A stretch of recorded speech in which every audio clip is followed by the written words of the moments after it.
You are standing on a kitchen chair in the dark, unscrewing a bulb that promised you 22 years and quit after 14 months. The box said 25,000 hours. The box was extremely confident about that.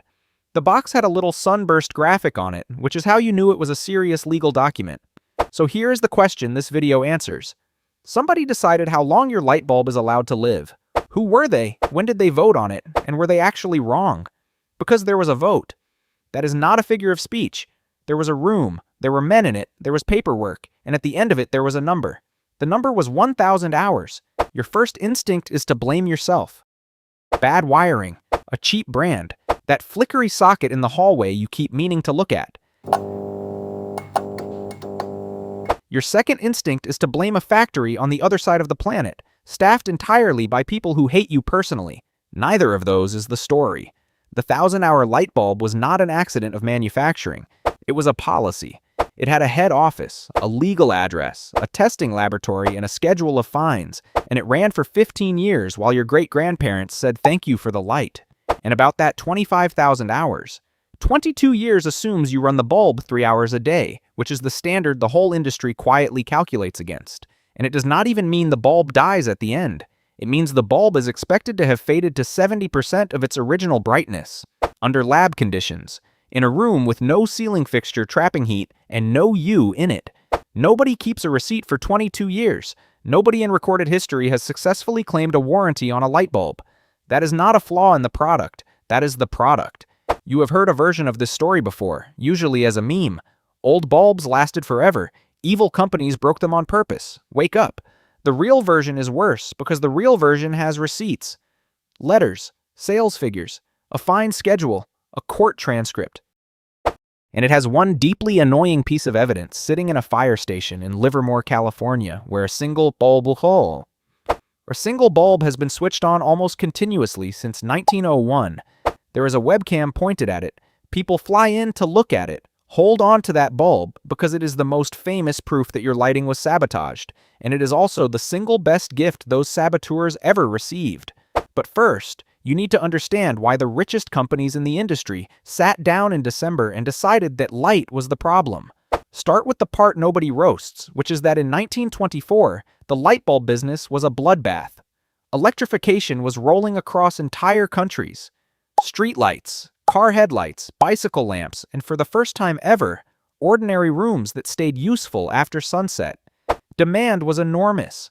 That was precisely the problem, because enormous demand attracts everyone, and thousands of manufacturers were now scrapping over the same sockets. Nobody could predict a single year of sales.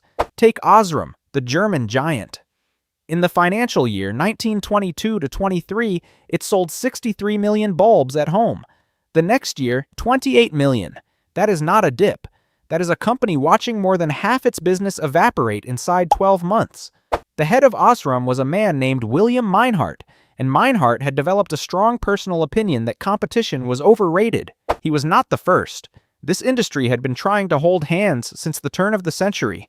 A European club of carbon filament makers formed in 1903 and fell apart the moment somebody invented a better filament. Then came a patent pool run out of Berlin, where anyone licensing General Electric's technology had to swallow a production quota. That is how Philips ended up capped at 5.7 million bulbs a year, while its factory in Eindhoven could comfortably make twice that. Think of it as a group project where everybody signs an agreement to hand in B- work so that nobody gets shown up by the one person who actually did the reading. Every one of those deals collapsed. War, expiring patents, somebody cheating. Meinhardt wanted a version with teeth, and then it got organized.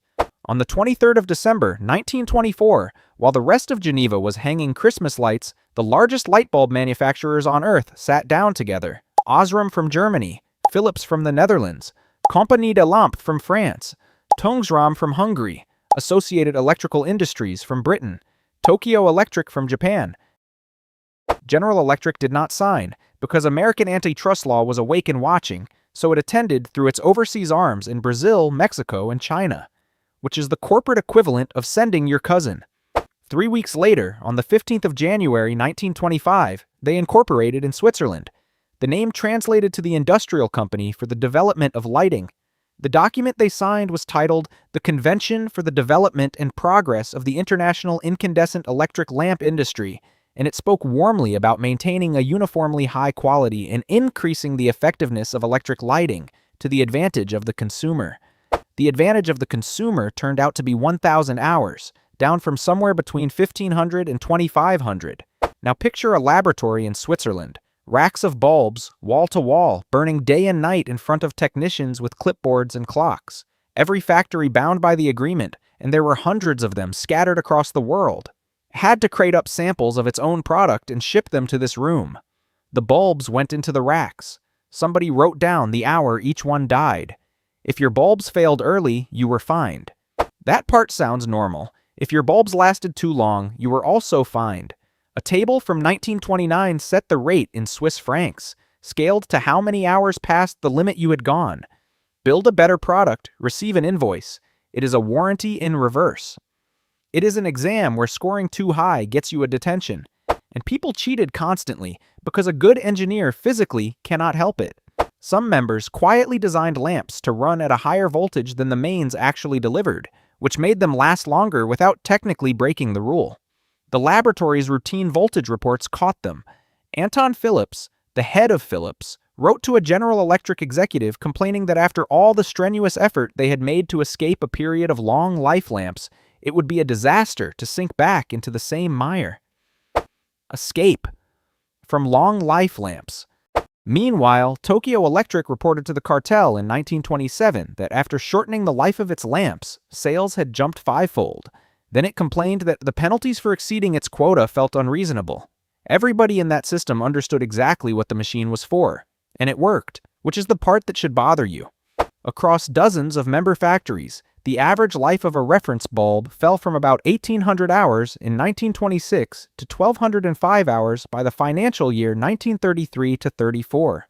By then, not one factory in the group was making anything that lasted past 1,500. Sales climbed from 335.7 million bulbs to 420.8 million 4 years later. Manufacturing costs fell. Prices did not. Margins, as the phrase goes, expanded. So that is the roast. Here is the twist, and you are not going to enjoy it. They were not lying about the physics. A filament makes light by being hot. The hotter it runs, the more light you get out of every watt you feed it. Think miles per gallon, except for light. The catch is that a hotter filament also boils itself away faster, so every extra bit of brightness is paid for in lifespan. It is your phone screen at full brightness. Beautiful, and quietly bleeding the battery out, which means a long life bulb is a dim bulb, and a dim bulb burns electricity you are also paying for. Across the life of a bulb, the power costs far more than the glass. A lamp that lasts forever and gives you the light of a disappointed orange candle is not a bargain. It is a tax with a filament in it, which brings us back to Livermore. That bulb is real. It was made by the Shelby Electric Company in Ohio, hand-blown, designed by a French engineer named Adolphe Scheile, and it has been on since 1901. The town threw it a party in 2015 when it passed 1 million hours of service. Guinness recognizes it. Firefighters treat it like a relic, and they are visibly frightened of being the one on duty when it finally goes. It was built as a 60-watt bulb. Today it draws about 4 watts, and because it is so inefficient, it's dimmer than a modern 4-watt bulb. It is roughly the brightness of a nightlight. It does not illuminate the garage. It gently implies the garage. So the eternal light bulb exists. And here is what nobody sharing that photo ever mentions. You would not put it in your kitchen. You would not put it anywhere. It is not a marathon runner. It is a man who has been walking the same lap since 1901 and calling it a race. That is roughly the defense the industry ran, and at least once it worked. In 1951, Britain's Monopolies and Restrictive Practices Commission investigated this exact accusation. Its report concluded that there is no single correct life for a light bulb, that any standard has to be a compromise between conflicting factors, and it dismissed the charge of deliberate obsolescence as misconceived. It also noted that the manufacturers had told the commission 1,000 hours was the best possible compromise, and that nobody had offered evidence to the contrary. Nobody thought to ask whether the people selling the bulbs might have a slight interest in the answer. Extraordinary scenes, and the trade-off only stretches so far. Given the number of very good engineers the cartel had on the payroll, A bulb that was both bright and long-lived was well within reach. It was simply never the assignment, because a bulb like that sells once. 2 years earlier, a federal court in New Jersey had gone through General Electric's own paperwork and arrived somewhere very different. The opinion from Judge Foreman is enormous, and buried inside it is a section headed Deterioration of Product. The court found that General Electric's position was dominant enough that it could set the life of a light bulb for the entire industry, and that its main consideration in setting that life was profit. And then there is the flashlight, which is the detail I cannot let go of. A General Electric engineer named Prideaux wrote a memo in 1932 suggesting the company push its flashlight bulb from 0.27 of an amp to 0.3. Brighter, yes.